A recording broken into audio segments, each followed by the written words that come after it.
All right.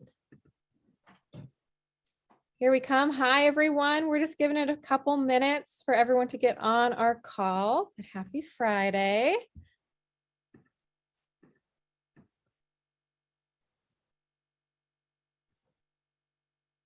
I kind of feel like I want to do a sound off in the chat or something. Where are people calling in from today? You want to put in the chat? I'm in Wisconsin up here. Where are you, Ryan? I'm out in Phoenix, Arizona. Phoenix, Arizona.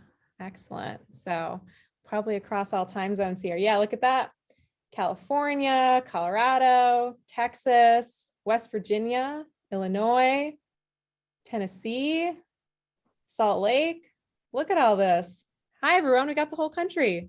I was going to say, I think this is evidence that this is not a regional thing, what we're about to talk about today. Very good point. Yep, this is affecting us all. Lexington, Tampa, New Jersey, Indiana, Michigan. Hi, everybody. Just going to give it a few more seconds here, letting people get on the call today. Yeah. Texas, great. I'm going to ask another question too. If there's anybody out there that is not dealing with this topic, but they're just curious. Like, is there anybody that just is thinking, I don't know that anybody's ever ghosted me. This isn't really an issue. Not that they'd probably be here, right, Natalie? Maybe they're just really compelled to chat with us today. Yeah, they're just like, I'm just curious. They're just fans. Being ghosted constantly. Yes. That's what we're going to talk about. I'm going to tell you, Matthew, you are not alone, as evidenced by all the people here today. So definitely happens. Awesome. Well, I think we have a good amount on here, so we can go ahead and kick this off. Thanks everyone for joining us. If you don't know me, I'm Natalie Morgan. I'm the Senior Director of People at Career Plug, and Career Plug is partnered with Core Matters, and we have Ryan Englin here today, the CEO of Core Matters, to talk about candidate ghosting. So Ryan, let me introduce yourself a little bit for us. Why are you the pro on this? Yeah, as you said, I'm Ryan Englin. I'm the CEO and founder of Core Matters. And we've developed a process called the Corefit Hiring System, where we work with home service contractors, small businesses to help them hire better people faster. And the reason for this topic today, I was just talking to Natalie a few minutes before we got started. I don't think we go a single day now without one of our clients telling us, okay, the ghosting is still here. Like, what can we do to solve it? And it's something that we've been working on for a long time, but especially in the last couple of months, it is the #1 issue that is plaguing people. It used to be I couldn't get applicants, and now applicants are coming in, but then they just don't show up. So I thought it'd be a great idea to have this conversation and share with the audience here some of the things that we're learning and some of the things that we're seeing all across the country on how to fix this problem. Definitely. I'm sure I'll learn a few things myself. So I'm really excited for it. So everyone, we're doing this a little differently than some of our trainings and webinars. We do not have a slide deck to go through. We're just gonna chat. This is a true fireside chat here. I have some questions I'm gonna ask you, Ryan, to try to pull out your nuggets of wisdom for our audience. But everyone watching, feel free to use the Q&A to put in your own questions. I'll try to keep an eye on it so we can have some engagement, answer some questions live for y'all. We are recording this. We will send out this to all registrants afterwards, as well as some information on how to learn more about Core Matters and what Ryan is doing over there. So to kind of kick us off, we're talking about ghosting, but I like to make sure we're all using the same language, get on the same page. What are we talking about when we say ghosting in a hiring context? Yeah, so I think that for most people, when they tell me they're being ghosted, it is they got an application in and then crickets, like they can't get a hold of the person's not responding to email, they're not responding to text or phone call, it's just nothing. Or the one that's even more painful is the person schedules the interview and then they don't show up for the interview. And it's no call, like they're not letting you know. And for a lot of people that follow up, they still can't even get a hold of them.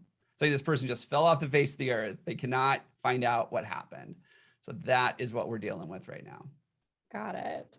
And we had, someone say in the chat, I'm getting ghosted all the time, but How big a problem is this? Like, how prevalent is ghosting right now? You know, the last stat that I could find was from 2020, and they said 3 out of 10. And I kind of chuckled with that. And I'm sure most of the people listening right now are like, there's no way it's higher than that. We actually had one client that was doing a lot of volume, and they measured it, and it was almost 90%. Look at this. Scott even says 80%. So imagine getting those 10 elusive applications in, and 9 of them you can't get a hold of. Susan had 3 no-shows today. Wow. It is a prevalent issue. So that's incredibly frustrating, right? As a hiring manager, I've had some ghosting happen to me before too. When you need people in, you're setting all this time aside to interview and run your process. Why are people doing this? Well, I don't think anybody knows the real answer, but I have some theories and some things that we've seen just working with clients on this over the years. I think what's happened, and this might be a harsh truth for some people listening, but we have an entire generation of workers that have been conditioned to believe that employers don't care about them for a whole bunch of reasons, whether it's they weren't treated well when they worked there, they weren't treated well during the interview process, or maybe with a lot of the things that have happened during the pandemic. You know, there were a lot of employers that kind of scrambled to figure things out. And a lot of times the employees ended up being the ones that got the short end of the stick on that. And so what I think's happened is we have a whole bunch of job seekers out there. They're just like, well, if they're not going to care, why should I care? Yeah, like I hear that, right?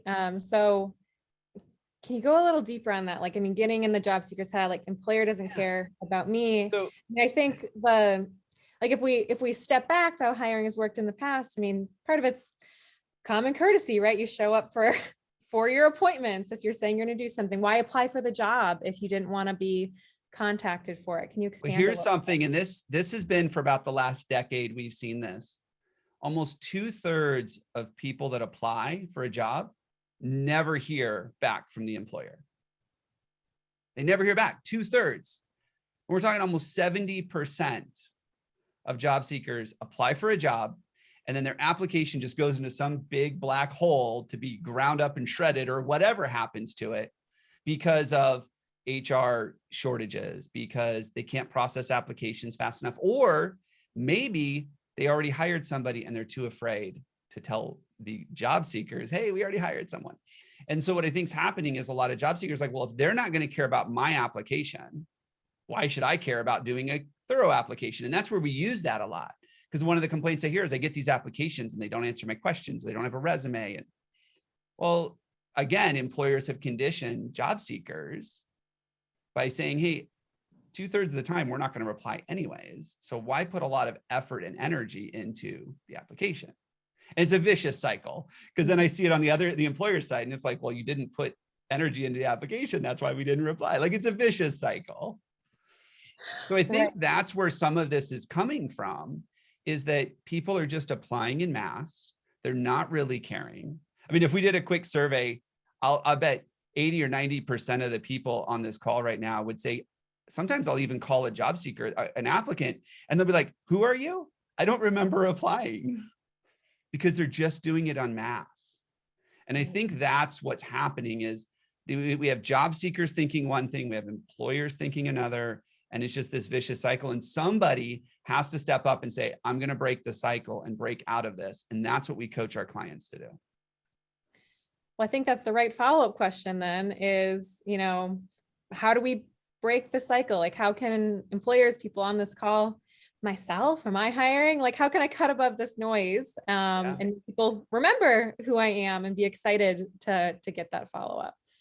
Well, if we look back to what I just said about 2/3 of the job seekers never hearing back, we have to recognize that employers kind of started this problem. Like, they ghosted first. And I don't want to point fingers, but how often does it happen? I just saw a stat that was in your annual report, I believe. And for home service contractors, the average time to first contact is 8 days.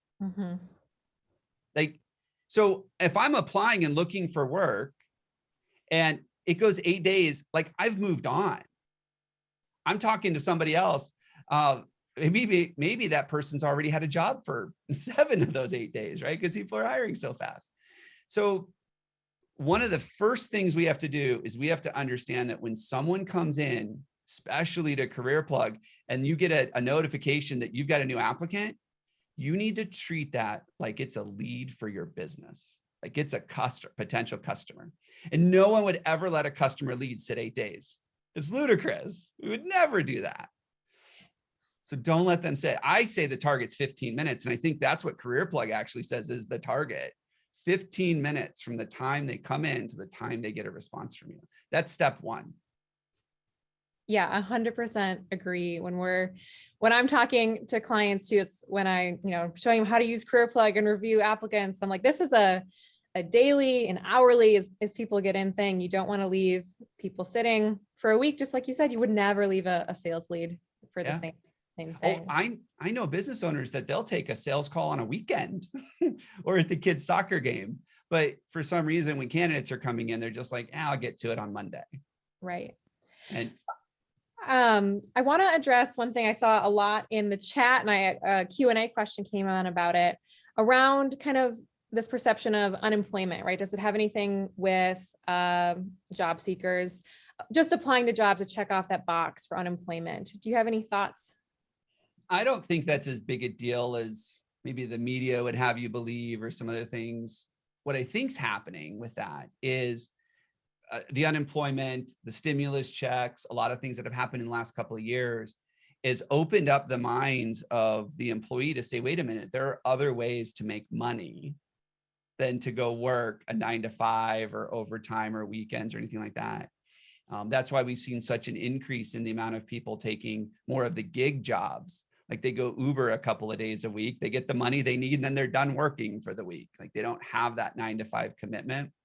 But I don't see that a lot of people are doing it just for the unemployment. That might be a regional thing.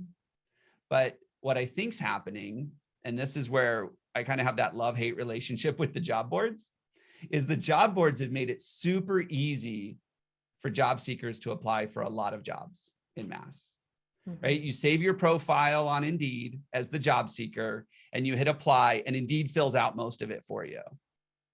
And then you just keep hitting apply, apply, apply, apply. I do think that people want to work. I do think that people want jobs. But this is probably a new segue into how we solve the ghosting problem. I think people want to know that the employer is actually going to care about them.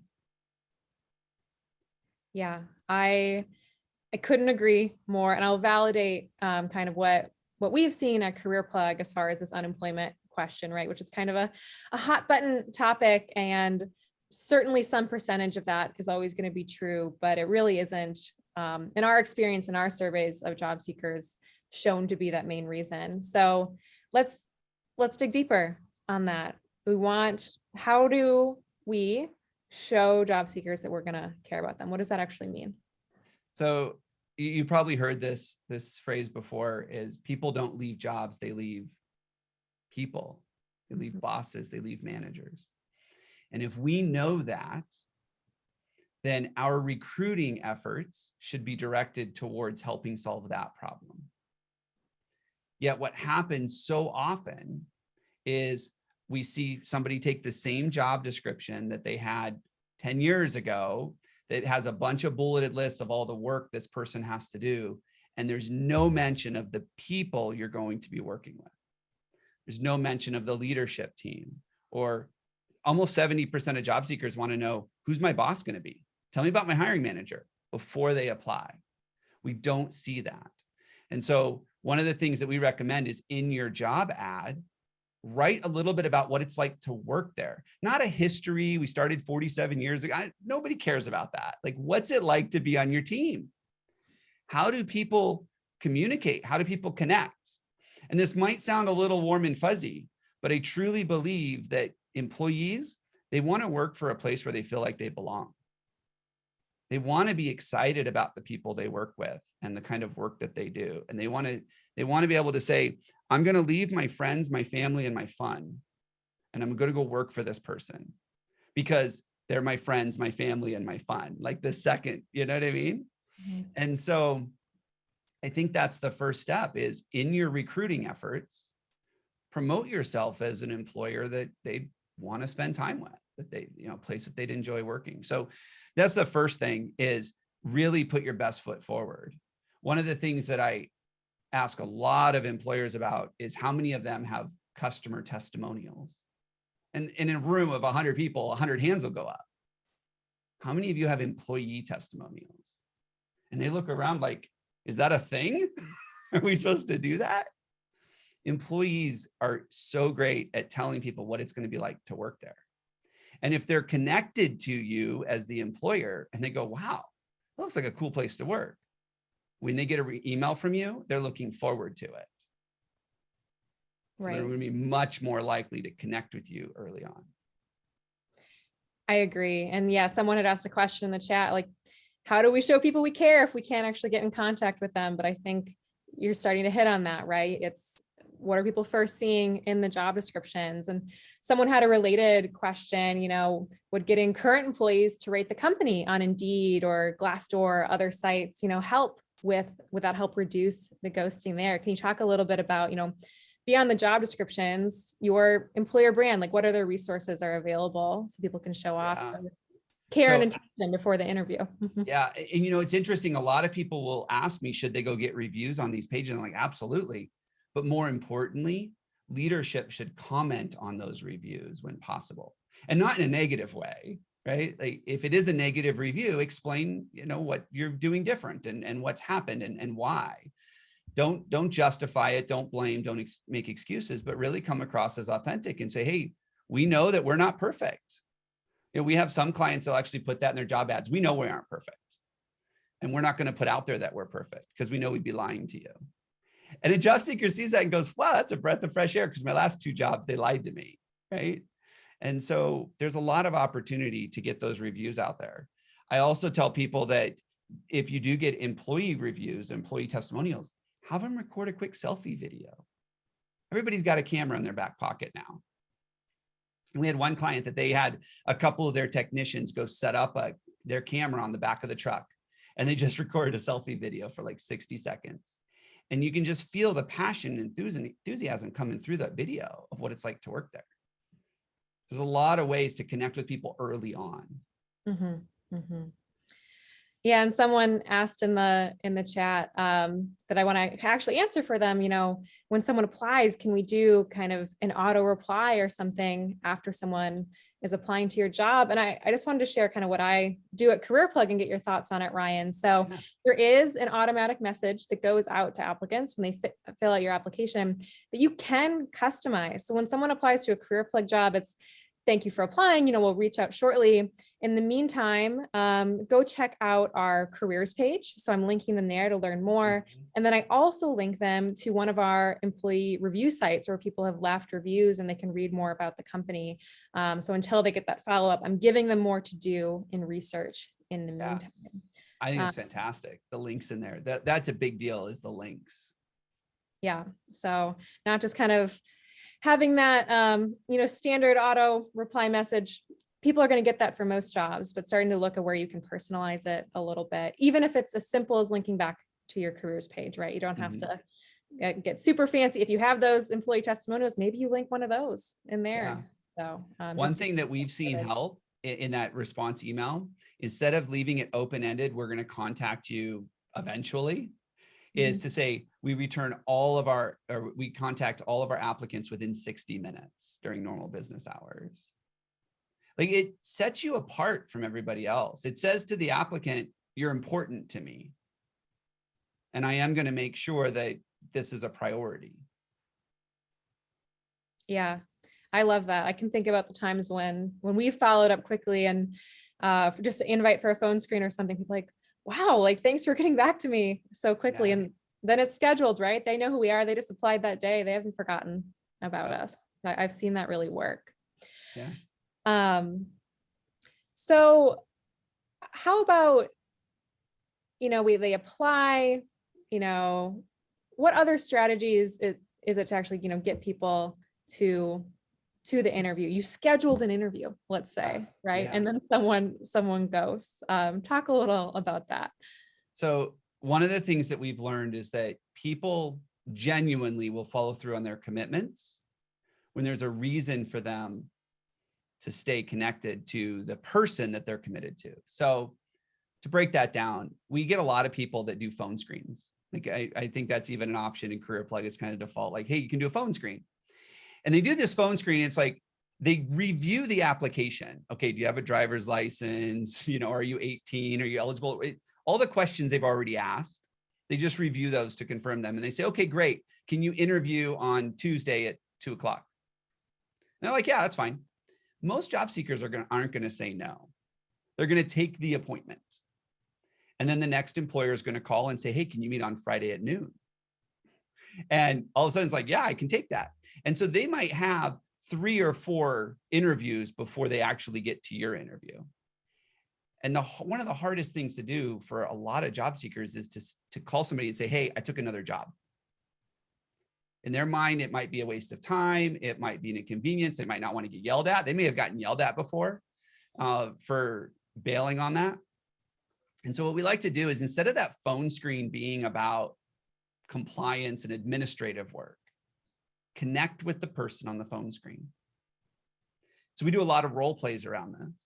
Phone screen shouldn't be more than 10 to 15 minutes long, but it shouldn't be administrative. It should be let's get to know each other. Let's see if we like each other enough to actually commit to time together. And we had one client had almost a 90% show rate. We went through some coaching with them around this one particular topic, and they went to a 90% either show up or call to cancel rate, which I think for right now, a lot of people would just love it if they'd call to cancel. And what they did was the conversation became personal. And so what we were teaching them to do was listen for the things that they would volunteer. And so one of the calls we listened to, the gentleman had said, yeah, and I love to play in a band. Well, on the call, she just completely disregarded that on the call that she had. And so when we coached her, we said, hey, if anybody brings up a hobby or something, connect with them about the hobby. Because when they're connected to you personally, they're going to be less likely to ghost you. Does that make sense? Yeah. I mean, I think that's just, I mean, it goes back to, that's how you show people you care, right? You're seeing these job seekers as real humans and people. And that's their early indication that, like, I'm going to be seen as a whole person, right? In this employee, and really helps you, stand out above the crowd. So, this is a great chat, like so active. So I thank you everyone for your comments here. I have someone who said, I contact applicants right away, invite them within a 2-hour time frame. They're still ghosting me, right? Is this just, are we always going to get some ghosters? There's always going to be somebody that's going to ghost you. There's always going to be somebody, no matter what you do, because, and here's the reason why. We don't know what's going on in their personal life. We really don't. Most of the time, we don't know why they're looking for work. We don't know if there's personal challenges at home, if there's personal challenges at their current employer. We don't know what's going on in their life. So there's always going to be people that are going to ghost you. But right now it's so bad. I mean, 80-90% of people are ghosting. And I believe that the way we solve that is by creating that human connection. And we do that first in our ads and our careers pages, and let them know we're not just another company like all the others out there. We're different. And then we do that in the way we follow up. And I always tell people, when you're following up, email, text, phone call, email, text, phone call, because you don't know what their preferred communication style is. For me, if you text me and I don't get back to you in 3 to 5 minutes, that text is gone. I tell people that. You want to get me, you call me on the phone. I pick up my phone, right? If you want to talk to me, you call me on the phone. But I think what happens is so many employers are short-staffed right now that they're like, well, I just got to go the path of least resistance for me. And today that's letting Career Plug automate and send an email, right?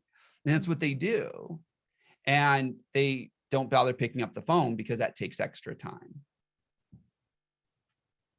That's great advice. Yeah. Multiple channels of communication. Everyone has different preferences. Mm-hmm. So I want to ask you, Ryan, about an acronym that you gave me that I don't know what this means. So what is WIIFM? Yeah, so it's a marketing term, and I'm sure there's people on the call that know what WIIFM it means and where it came from. Oh, look at this. I didn't even get to it. And Cynthia already beat me to it. What's in it for me? So we use this in marketing a lot, and a lot of our approach is around marketing. It's about presenting you as the employer of choice, if you will. But what's in it for me? It's a concept that we use in marketing when we're creating marketing materials, which, by the way, your job post, the listing that you put in Career Plug is an ad. Let's just be clear. That's what it is. It's a job ad. And an ad is designed to connect with somebody so that they compel them to take action, right? To apply or do something else. So what's in it for me is this concept that put yourself in the shoes of the job seeker. What do they want to know?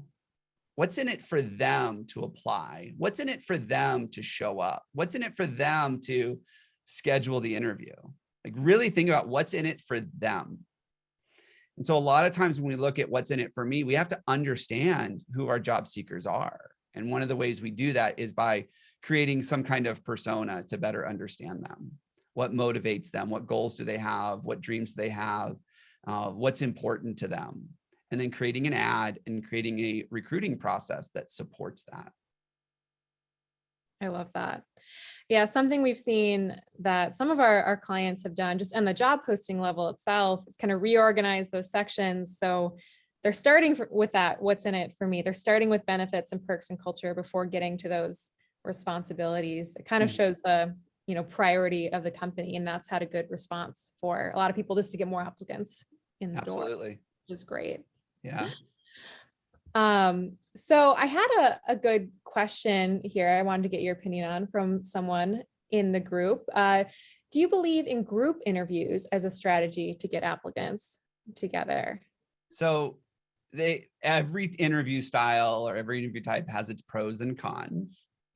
I think that group interviews can work really well, but it's dependent on the role you want to fill. I think if you're filling a sales role, group interviews are fantastic because salespeople by nature are competitive and they get to see their competition there. Don't do group interviews because you don't want to schedule one-on-ones because it's too time consuming. Because a lot of times people do is they'll do group interviews and they're like, yeah, we do group interviews at 8 o'clock on Tuesdays and Thursdays, show up. And then they do that because they don't want the burden of disrupting their day. And group interviews used to work. Annie even says that they used to work, but now people aren't showing up to group interviews. I think group interviews can be good, but it's got to be for the right type of role. So competitive type roles where there will be some level of competition, group interviews can be really good. Great. So another question is kind of around, is there any strategy around the time of day or the, weeks that work well from people? I have someone who says like, we found Monday in the morning and Friday afternoons don't usually work. Someone else asked, should we give people the option to choose what works for them? What about these kind of logistics? Anything we can do to ease the path? Yeah, so I'm a big fan of using the built-in scheduling, right? Career Plug has built-in scheduling so that they can get an email or a text and find a time on your calendar that works. I think that makes it easier because, again, people don't want to go through, it's the path of least resistance. So when they get a text message that says, call me so we can schedule an interview, it's like, is that the whole purpose of the phone call, is to just schedule? Like, we have technology that can do that for us now. So I do think that's one thing that helps. I think as far as the time of day, one of the things, this might sound harsh, but if you only interview during business hours, keep in mind that the majority of people that are available during business hours are those that are unemployed. And I think a lot of employers can agree that the unemployed people, especially in this economy, aren't always the best workers. So if you are going to create an interview process, make sure that you're not discriminating against a whole group of people because they can't take time off to meet with you at 11 o'clock on a Tuesday. So be open to interviewing at nights and weekends. You'll differentiate yourself immensely.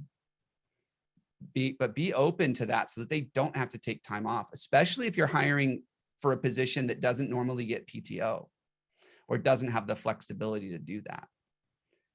It's a huge ask for somebody. Again, commitment level. It's a huge ask to say, hey, reduce your pay this week by a couple of hours that you can come talk to me about maybe working here.